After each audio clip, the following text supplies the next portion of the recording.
आपके साथ जुड़े हैं एक नई जानकारी लेके। अगर आपने चैनल को सब्सक्राइब नहीं किया है तो सब्सक्राइब कर लें।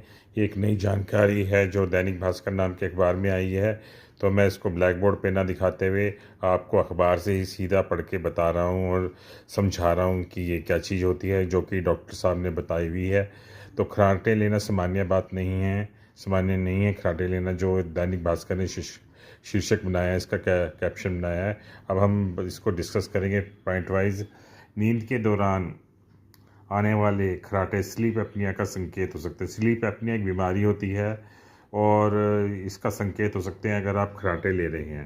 तो अब मैं आपको दिखा रहा हूँ फोकस करके। ये डॉक्टर विवेक गुंडप्पा हैं जो बेंगलोर में पल्मोलॉजिस्ट हैं। तो इससे आगे हम पढ़ते हैं कि क्या लिखा है। क्या है ये? कई लोगों को नींद के दौरान खराटे आते हैं। कुछ मामलों में ये खराटे इतनी तेज होते हैं कि दूसरे कमरे तक सुनाई देते हैं। तो अक्सर यह समस्या सामान्य लगती है, लेकिन स्लीप एपनिया जैसी गंभीर बीमारी का भी संकेत हो सकते हैं। खराटे जो हैं एक स्लीप एपनिया नाम की नई बीमारी पता चली है जिसका संकेत हो सकते हैं। तो अगर आपके किसी परिचित को खराटों की समस्या है, इसको नज़रअंदाज ना करें, सतर्क और उचित जाँच कराने की सलाह दें। ज़रूरत है। इस किस लिए आते खराटे? आप हमने सब ने खराटे लेते हैं, मैं भी लेता हूँ खराटे, लेकिन आते किस लिए हैं? अब हम ये देखेंगे कि खराटे क्यों आते हैं हमें। इसलिए आते हैं, सोते समय जो सांस की नली है वो खुली रहती है, हवा आराम से गुजरती है, लेकिन कभी कभी ये नली जो है थोड़ी सी बंद या तंग हो जाती है, जिससे हवा निकलते वक्त आवाज़ आती है, जिसे हम खराटे कहते हैं। स्लीप एपनिया में ये जो स्थिति है और भी गंभीर हो जाती है, प्रॉब्लम ज़्यादा बढ़ जाती है। इसमें सांस कुछ देर के लिए रुक जाती है, जिससे दिमाग और शरीर में ऑक्सीजन कम पहुंचती है। इसको नज़रअंदाज किया जाए तो सेहत के लिए बड़ा समस्या बन सकती है। अब ये जो समस्या है क्यों है? स्लीप एपनिया के क्या कारण हैं? जैसे ज़्यादा वजन होना, गले की मांसपेशियों का कमज़ोर होना, नाक से जो रास्ता जाता है जिससे हम सांस लेते हैं उसमें रुकावट आना, उम्र बढ़ना, शराब पीना, सिगरेट बीड़ी पीना, स्मोकिंग करना, कुछ दवाएं लेने से भी ये समस्या हो सकती है।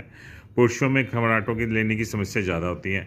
इन समस्याओं के चलते हुए सांस लेने में मुश्किल होती है, जिसको स्लीप एपनिया कहते हैं। स्लीप एपनिया ये है कि अगर आपको सोते हुए सांस लेने में मुश्किल हो रही है तो इस बीमारी का नाम स्लीप एपनिया है।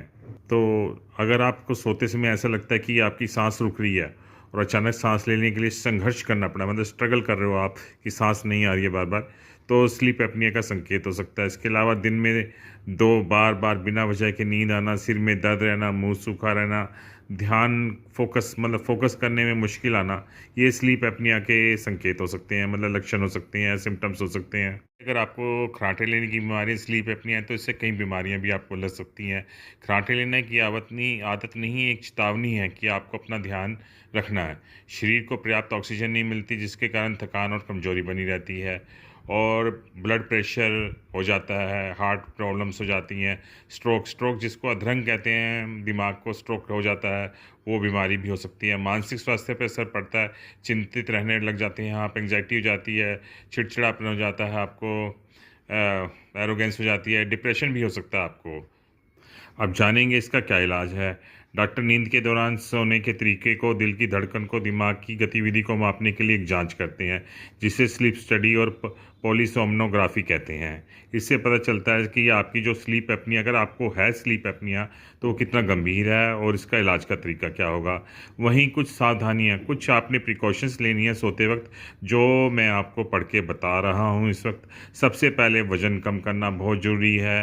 रोज़ रात को तय समय पर सोने की आदत डालें, जागने की सुबह आदत डालें, समय पर सोएं, ताकि शरीर की जो बायोलॉजिकल क्लॉक है वो नियंत्रित रहे, संतुलित रहे। सोने की मुद्रा, सोने का सही पोस्चर लेना बहुत ज़रूरी है। पीठ के बल नहीं, हमेशा करवट के बल सोने की सलाह दी जाती है। आपने फ्लैट नहीं लेटना है, साइड लेके लेटना है। रात को खाने के फ़ौरन बाद एकदम नहीं सोना है, इसको आदत को बदलना है। नाक को साफ़ रखना है, बिल्कुल खुला रखना है, बिल्कुल नाक को क्लीन करना है ताकि जो एरेशन है वो प्रॉपर है, एयर की मूवमेंट ठीक रहे। शराब और धूम्रपान, मतलब स्मोकिंग और अल्कोहलिज्म को छोड़ना पड़ेगा आपको। और इन उपायों से राहत ना मिले तो डॉक्टर को कंटिन्यूस एयरवे प्रेशर, एक मशीन आती है जिसको हम कंटिन्यूस एयरवे प्रेशर मशीन कहते हैं, उसका प्रयोग करते हैं ताकि आपको नींद के दौरान पूरी पूर्णतः ऑक्सीजन मिलती रहे और आपको कोई दिक्कत ना आए। इसमें कुछ केसेस ऐसे होते हैं कि जब राहत नहीं मिलती तो सर्जरी भी करनी पड़ती है। स्वस्थ जीवन शैली, आप जो इसके लिए जो आपकी जो लाइफस्टाइल है उसको इम्प्रूव करना बहुत ज़रूरी है। तो नियमित व्यायाम करना ज़रूरी है, प्रॉपर डाइट लेना ज़रूरी है, जो आपको स्ट्रेस है उसको कंट्रोल करना ज़रूरी है। किसी भी टाइप के अल्कोहल मतलब शराब पीने से और स्मोकिंग करने से बचना ज़रूरी है। अगर खर्राटे की समस्या अभी अभी शुरू हुई है तो उसको नज़रअंदाज ना करें। ज़्यादा गंभीर है, रात को सोने में दिक्कत करती है और संघर्ष करना पड़ता है तो तुरंत डॉक्टर से संपर्क करें।